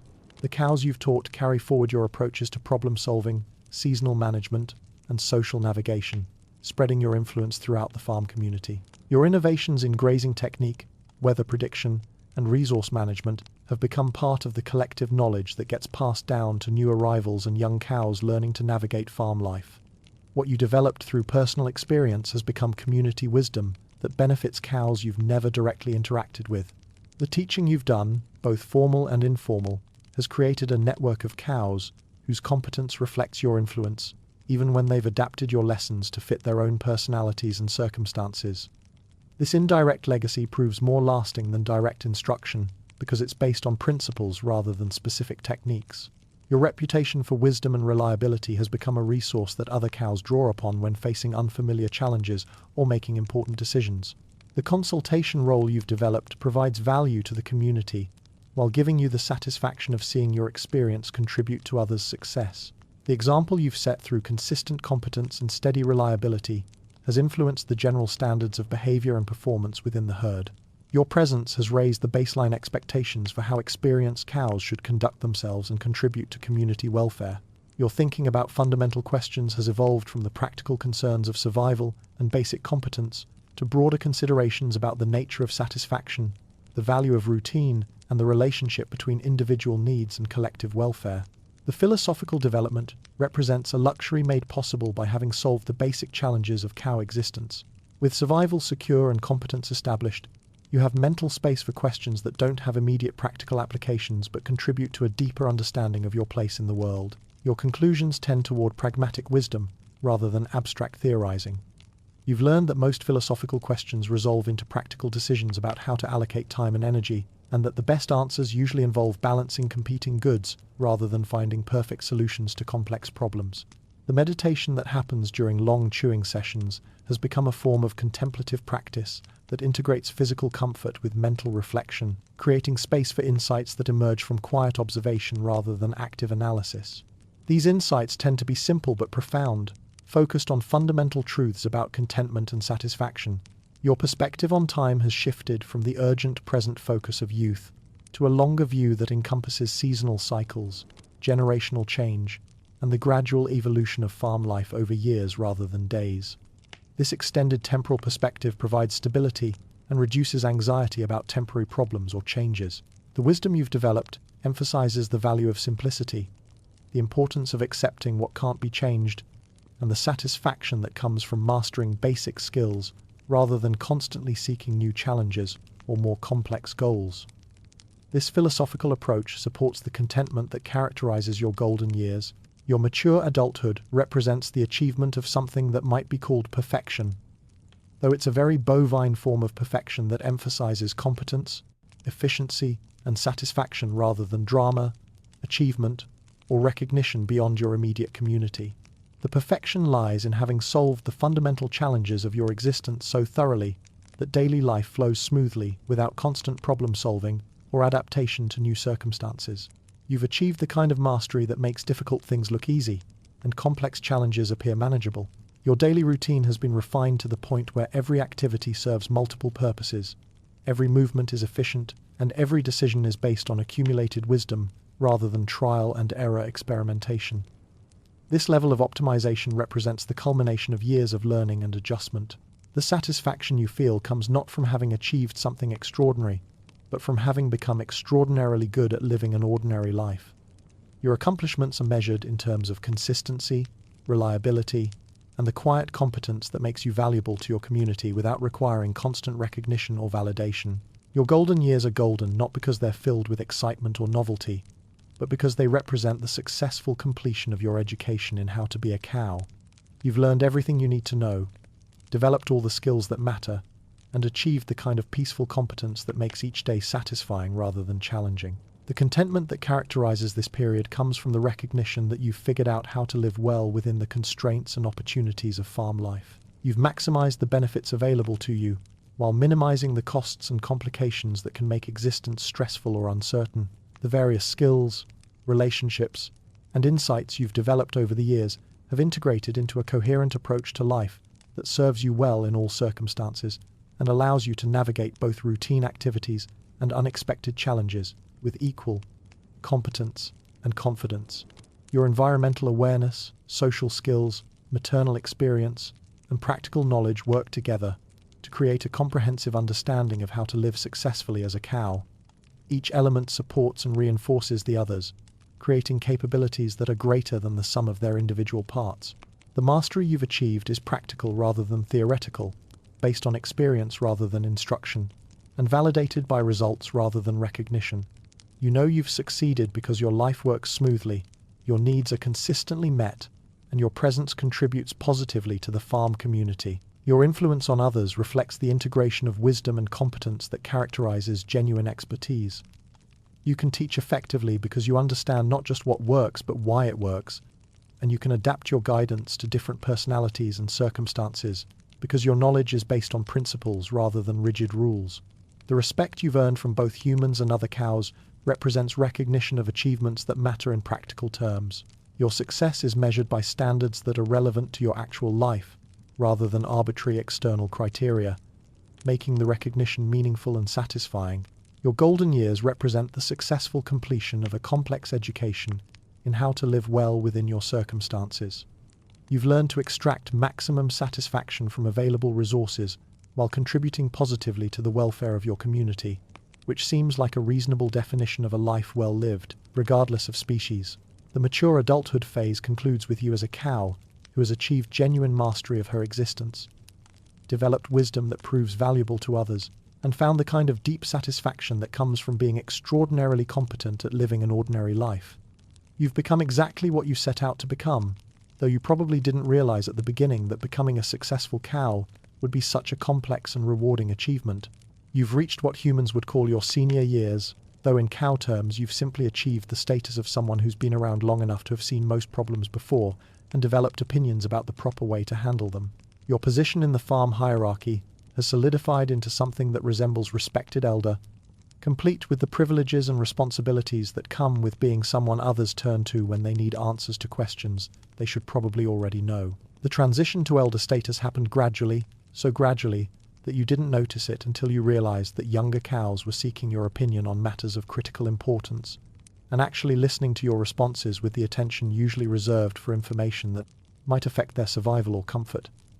This is both flattering and slightly alarming, since it suggests that you've become responsible for maintaining institutional knowledge about farm life. Your body has begun the slow process of acknowledging that you've been using it consistently for multiple years, without major maintenance breaks, but your mind remains sharp enough to compensate for physical limitations through superior planning, strategic positioning, and the kind of efficient decision-making that comes from having solved most problems at least once before. Your moo has evolved into something that carries genuine gravitas, the kind of vocal authority that comes from years of being consistently right about important matters and developing the confidence to express opinions that others have learned to respect. When you speak during herd discussions, conversations pause while others listen to what you have to say, not out of politeness, but because your track record suggests that your contributions are worth hearing. The authority in your voice reflects the accumulated weight of experience that has been tested against reality and proven reliable. You've made predictions that turned out to be accurate, offered advice that produced good outcomes, and demonstrated judgment that has been validated by results rather than just seniority or social positioning. Younger cows seek your counsel on matters they consider critically important, though their concerns often center on questions that seem obvious to you after years of experience. Is that human carrying feed or medicine? Should we be worried about that new sound from the machinery? Is this weather pattern something to prepare for or something to ignore? Your responses to these consultations have developed into a form of practical education that helps newcomers navigate farm life without making the kind of obvious mistakes that you made during your own learning period. You've become a repository of institutional knowledge about how things actually work versus how they appear to work to inexperienced observers. The 1,000-yard stare you've developed comes from having witnessed multiple complete seasonal cycles, several major farm transitions, numerous human management changes, and enough weather events to have formed definitive opinions about which circumstances require action and which ones just require patience. This stare serves multiple purposes. It projects the kind of calm authority that prevents others from panicking during routine disruptions. It suggests that you're evaluating situations based on extensive experience rather than immediate emotion. And it generally discourages interruptions when you're processing information or making decisions that might affect multiple cows. Your grazing technique has achieved what could legitimately be called artistic efficiency, refined through years of practice into something that borders on performance art. You can evaluate grass quality, terrain advantages, weather factors, and social dynamics simultaneously, then execute a grazing pattern that maximizes nutrition while minimizing effort and avoiding conflicts with other cows. The technique involves elements that less experienced cows don't notice: reading micro-weather patterns to anticipate how grass quality will change throughout the day, understanding soil conditions that affect plant nutrition, recognizing which areas will be comfortable for extended periods, and timing your movements to avoid competition for prime spots. Other cows have begun to study your grazing patterns with the attention that students give to master practitioners, trying to understand the principles behind decisions that appear effortless but consistently produce superior results. This observation flatters you, while also creating pressure to maintain standards that justify the attention. Teaching the next generation has become one of your primary responsibilities, though your educational philosophy centers on sharing practical knowledge rather than attempting to spare young cows from making their own mistakes. You've learned that some lessons can only be acquired through experience, while others can be transmitted through guidance that prevents genuinely dangerous errors. Your fundamental teaching principle is that panic is rarely the answer to any situation unless it involves humans approaching with ropes, which represents a genuine emergency requiring immediate evasive action. This principle serves as a foundation for most other advice, since fear-based decision-making generally produces poor outcomes, while calm evaluation usually leads to appropriate responses. The wisdom you share focuses on survival knowledge that has proven essential over multiple years of farm life. Always approach new feed with suspicion until you've confirmed its quality and safety. The best sleeping spots are earned through strategic positioning and social competence, not claimed through aggression or entitlement. Weather prediction is more reliable than human promises about schedule changes. You've developed techniques for demonstrating the proper method for ignoring things that aren't your problem, which turns out to be a crucial skill for maintaining mental health and energy conservation in a complex social environment. The technique involves recognizing which situations require your attention versus which ones will resolve themselves without your input. Your teaching style emphasizes observation over instruction, allowing younger cows to watch your decision-making process and draw their own conclusions, rather than forcing them to accept your approaches without understanding the reasoning behind them. This method produces better learning outcomes because students develop thinking skills rather than just memorizing specific responses. The legacy you're building includes 3 calves who actually turned out relatively competent and have successfully integrated into farm life without requiring constant guidance or intervention. Their success validates your parenting and teaching approaches, while also giving you the satisfaction of seeing your investment in their education produce practical returns. However, your legacy also includes one offspring who still can't figure out gates, despite multiple explanations, demonstrations, and opportunities to practice. This particular failure keeps you humble about your teaching abilities while also providing ongoing entertainment for the rest of the herd, who find gate confusion endlessly amusing. The knowledge transfer extends beyond your direct descendants to include various young cows who seek your guidance on specific challenges or general life strategy. These mentoring relationships have become a significant part of your daily routine and a source of satisfaction that balances the gradual reduction in your own physical activities. You're watching the same spring unfold for the dozenth time, which gives you a perspective on seasonal change that combines familiarity with continued appreciation for the renewal and abundance that characterizes the growing season. The repetition hasn't bred contempt, so much as it's deepened your understanding of subtle variations that make each spring unique, despite following predictable patterns. Your experience with multiple springs allows you to recognize variations in timing, intensity, and duration that less experienced cows miss entirely. You can distinguish between early springs that will be sustained and false starts that will be followed by late winter weather returns. This knowledge helps you optimize your preparation and response strategies for maximum benefit. The small pleasures you find in new grass have been refined through years of comparison and evaluation. You know exactly how good grass can be under optimal conditions, which makes you more appreciative of excellent grass when it appears, while also preventing you from being disappointed by merely adequate grass during less favorable seasons. Your body moves a bit slower now, requiring more time for position changes and longer rest periods between activities.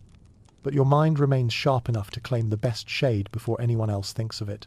Mental speed compensates for physical limitations, allowing you to maintain access to premium resources through superior planning rather than competitive positioning. The slower movement isn't entirely disadvantageous. It projects an air of deliberate calm that reinforces your status as someone who doesn't need to rush because she's planned ahead and made good decisions about timing and positioning. Other cows interpret your measured pace as confidence rather than limitation, which preserves your social status despite physical changes. Winter preparation has evolved to include strategic positioning near younger cows who generate more body heat, a practical adaptation that acknowledges physical changes while maintaining dignity and social relationships. The arrangement benefits everyone involved. You provide wisdom and calm leadership while receiving supplemental warmth during cold periods. Your winter survival strategy now emphasizes efficiency over endurance, using accumulated knowledge about optimal resource utilization to maintain comfort and health with less physical effort than was required during your younger years. Experience has taught you which aspects of winter preparation are essential and which ones represent unnecessary energy expenditure. The satisfaction of having survived enough weather to predict it with disturbing accuracy represents one of the genuine achievements of elder status. Your forecasting ability has been calibrated through direct experience, with multiple examples of every major weather pattern, giving you confidence in predictions that prove consistently reliable. Your afternoon naps have extended from strategic rest periods designed to optimize energy for important activities to genuine necessity, driven by the accumulated fatigue of years of consistent farm life. The transition from optional to required rest represents an acknowledgement of physical changes that you've accepted with the grace of someone who's earned the right to prioritize comfort. The naps serve multiple purposes beyond simple rest. They position you favorably for late afternoon activities when many other cows are still dealing with midday heat.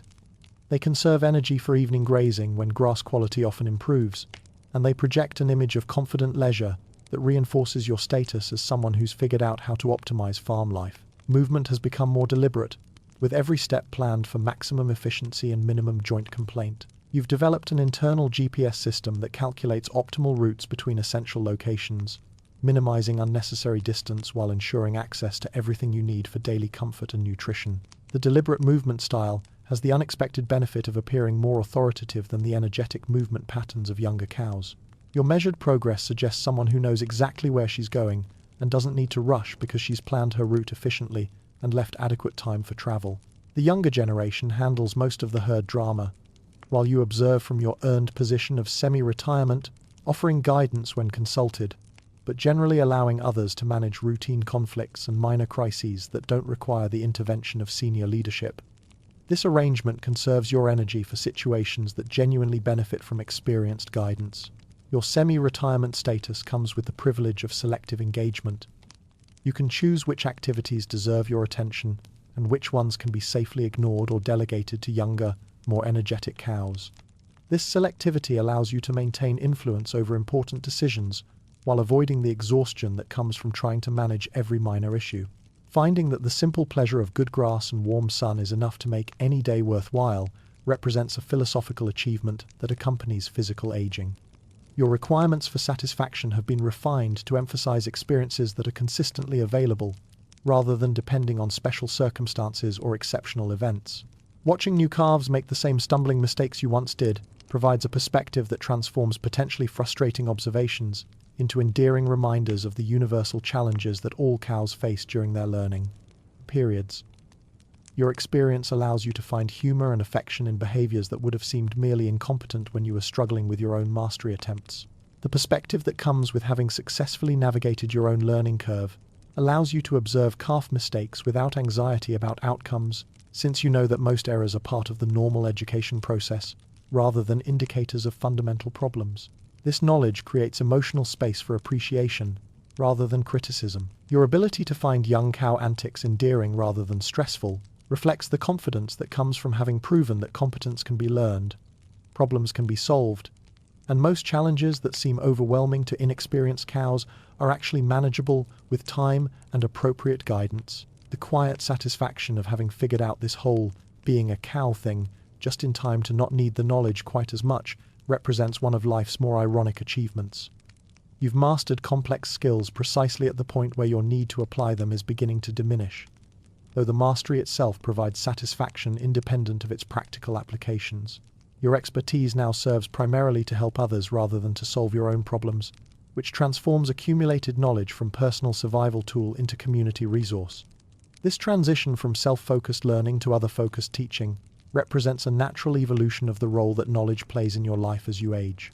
Your spot under the oak tree has achieved legendary status among the herd, representing prime real estate that was earned through years of strategic positioning, consistent occupation, and the kind of territorial negotiation that establishes long-term claims based on merit rather than aggression.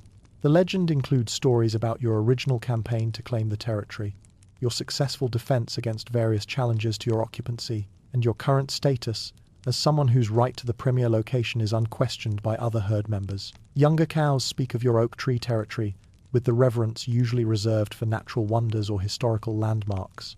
The peaceful acceptance that your life, while perhaps boring to outside observers, has been perfectly and satisfactorily bovine represents the ultimate achievement of species-appropriate contentment.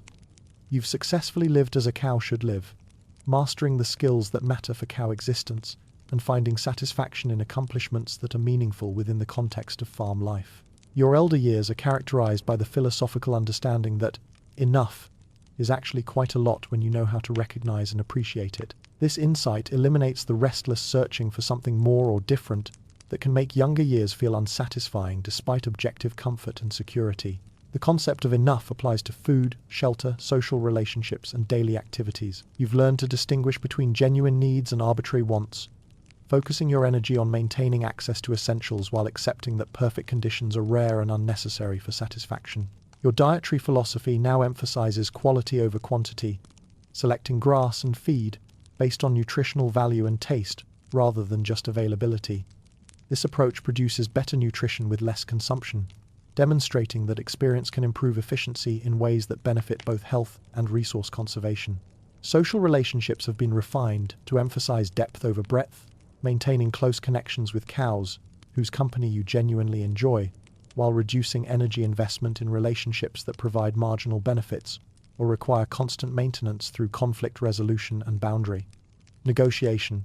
Your daily routine has achieved a balance between structure and flexibility that accommodates physical changes while maintaining the activities that provide satisfaction and purpose. The routine provides predictability and efficiency while allowing for adjustments based on weather, health, or opportunities for enjoyable variations. The wisdom to know when to move and when to stay perfectly still has become a governing principle that applies to both physical positioning and life decisions. Energy conservation requires understanding when action produces benefits that justify the effort, and when patience achieves better outcomes with less expenditure. The influence you've had on farm life extends beyond direct teaching to include the example you've set through consistent competence, reliable judgment, and the kind of steady leadership that creates stability for the entire herd community. Your presence has contributed to the social foundation that makes farm life predictable and manageable for everyone. Your legacy includes not just the specific knowledge you've transmitted, but also the standards of behavior and competence that you've modeled through years of thoughtful decision-making and responsible community participation. These standards continue to influence herd culture, even when you're not actively involved in particular situations. The problem-solving approaches you've developed and demonstrated have become part of the collective wisdom that gets passed down through multiple generations of farm cows. Your innovations in grazing technique, weather prediction, and social navigation have been adopted, modified, and improved by others who built on your foundation. Your reputation for reliability and sound judgment has created a form of social capital that benefits the entire herd through the confidence that comes from knowing that experienced leadership is available when needed. This confidence allows other cows to take appropriate risks and pursue opportunities without worrying about catastrophic consequences from poor decision-making. The teaching relationships you've maintained have created a network of competent cows whose abilities reflect your influence, even when they've adapted your lessons to fit their own personalities and circumstances. This indirect legacy proves more lasting than direct instruction, because it's based on principles rather than specific techniques. Your contribution to farm efficiency and productivity has earned recognition from human management that benefits all the cows through better resource allocation, improved facilities, and the kind of favorable treatment that comes from being seen as a valuable asset rather than just a maintenance obligation. Your perspective on time has evolved to encompass multiple complete cycles of farm life, seasonal change, and generational transition. This long view provides stability during temporary disruptions and helps you distinguish between genuine changes that require adaptation and minor variations that will resolve themselves naturally. The temporal perspective allows you to recognize patterns that operate over years rather than days, understanding how current conditions relate to broader trends in weather, farm management, and herd dynamics. This pattern recognition proves valuable for making decisions that account for long-term consequences rather than just immediate benefits. Your memory now spans enough years to provide historical context for current situations, allowing you to evaluate whether present challenges are unprecedented or similar to problems that have been successfully addressed in the past. This historical knowledge reduces anxiety and provides confidence about the likelihood of positive outcomes. The long view includes understanding your own place in the continuous cycle of cow generations that have lived on this farm, each contributing to the accumulated wisdom and established practices that make farm life stable and predictable. Your role in this continuity provides meaning that extends beyond individual achievement. Your awareness of seasonal and annual cycles has deepened to the point where you can anticipate needs and opportunities well in advance, positioning yourself and offering guidance to others based on knowledge of how current conditions typically develop over time. This anticipatory ability proves valuable for both personal comfort and community planning. The patience that comes with the long view eliminates much of the urgency and anxiety that can make farm life stressful for less experienced cows. Understanding that most problems resolve themselves with time allows you to reserve your energy for situations that genuinely require immediate action. The gradual changes in your physical capabilities have been balanced by improvements in mental efficiency and strategic thinking that allow you to maintain your quality of life while acknowledging the reality of aging. This adaptation represents a successful transition from youth-based strategies to wisdom-based approaches. Your reduced speed and endurance have been compensated by improved route planning, better timing of activities, and strategic positioning that minimizes the need for rapid movement or sustained effort. These adaptations maintain your access to resources while working within physical limitations rather than fighting against them. Mental sharpness has been preserved and possibly enhanced through years of practice in observation, analysis, and decision-making. Your thinking processes have been refined through experience to focus on factors that actually matter while filtering out irrelevant information that can create confusion or distraction. The combination of physical experience and mental development has produced a form of practical intelligence that proves more valuable than either physical capability or abstract thinking alone. This integrated competence allows you to solve problems efficiently while conserving energy for genuinely important activities. Your sensory capabilities have been fine-tuned through years of practice to extract maximum information from environmental cues, weather patterns, and social signals.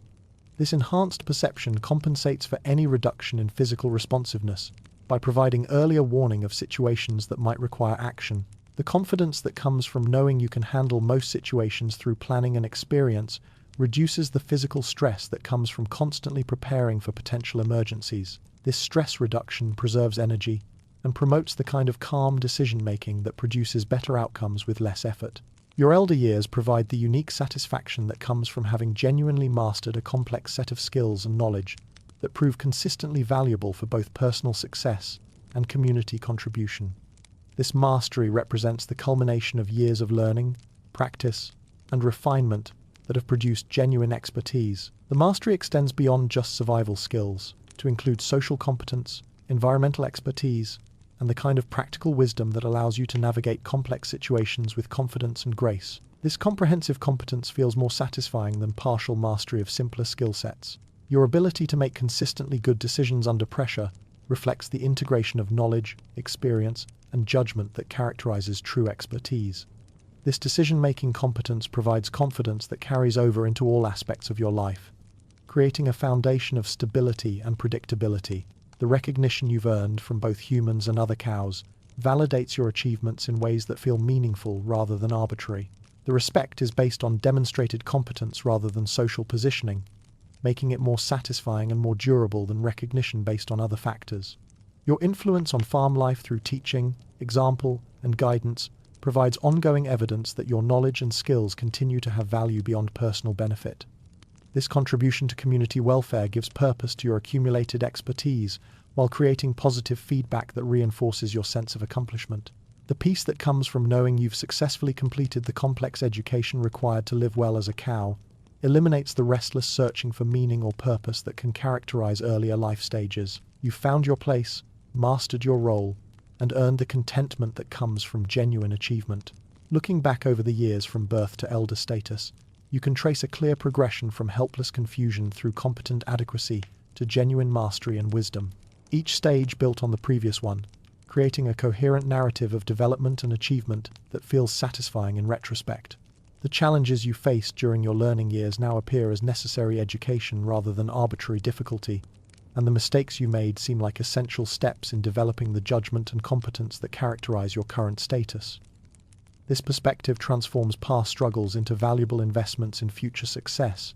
Your relationships with other cows have evolved from the tentative connections of youth through the practical alliances of productive years to the deep friendships and mentoring relationships that provide meaning and satisfaction in your elder years. The social dimension of your life has become richer and more rewarding as you've developed the skills to maintain meaningful connections. The farm itself has become more than just a place where you live. It's become home in the deepest sense, a place where you understand every seasonal change, every weather pattern, every microclimate and social dynamic. This intimate knowledge creates a sense of belonging and security that extends beyond just physical comfort. Your contributions to the farm community through productivity, leadership, teaching, and example have created a legacy that will continue to influence life on the farm long after your own participation ends. This legacy provides a form of continuity and meaning that extends beyond individual achievement. The contentment you feel in your elder years comes not from having avoided all problems or achieved perfect conditions, but from having learned to live well within the actual circumstances of farm life. You found satisfaction in reality rather than in fantasies about how life should be different. Your elder years are characterized by the deep wisdom that comes from accepting life as it actually is, rather than as it might ideally be, and finding genuine satisfaction within the constraints and opportunities that define cow existence on a working farm. This acceptance doesn't represent resignation or defeat, but rather the mature understanding that contentment comes from mastering reality rather than trying to escape from it. You've learned to work with the conditions of farm life rather than fighting against them, and this cooperation produces better outcomes with less stress. Your peace with the routine nature of farm life reflects an appreciation for predictability and stability that you didn't have during your younger years when novelty seemed more appealing than reliability. Experience has taught you that routine provides the foundation for security, and that security enables the kind of relaxed enjoyment that makes life satisfying. The acceptance extends to your own aging and the gradual changes in your capabilities and role within the farm community.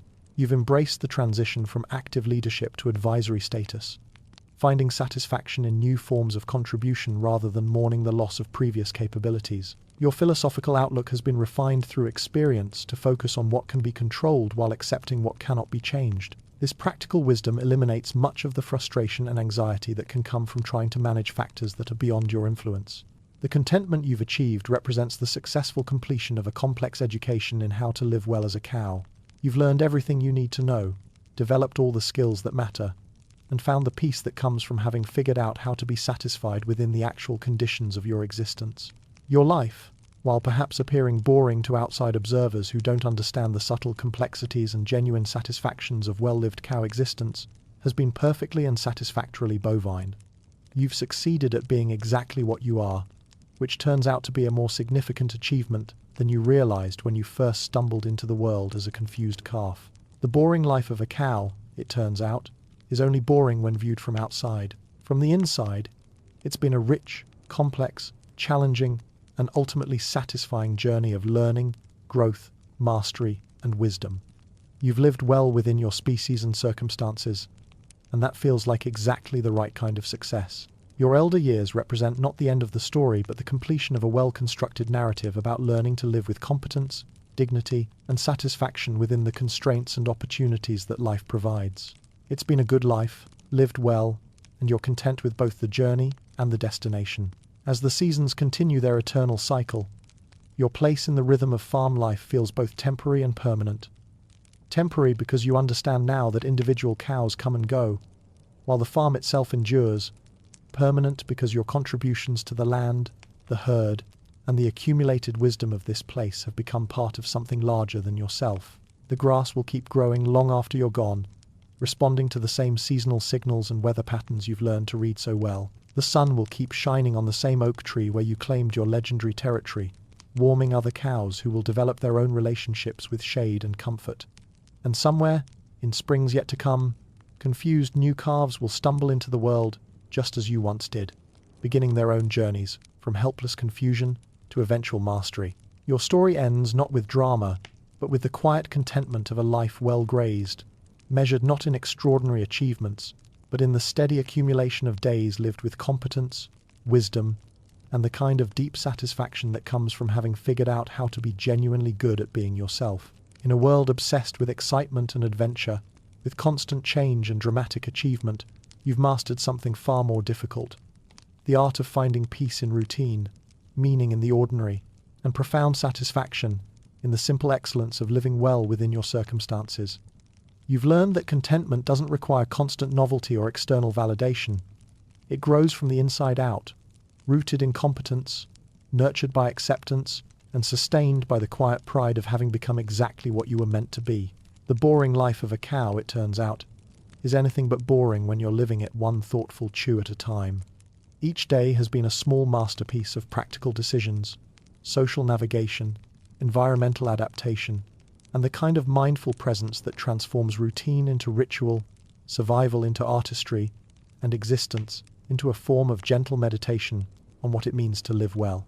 Your legacy isn't written in headlines or remembered in history books, but it lives on in the calves you've raised, the cows you've mentored, the techniques you've refined, and the example you've set of how to live with dignity, competence, and quiet joy within the circumstances life provides. In the end, you've achieved something remarkable, a perfectly ordinary life, lived extraordinarily well.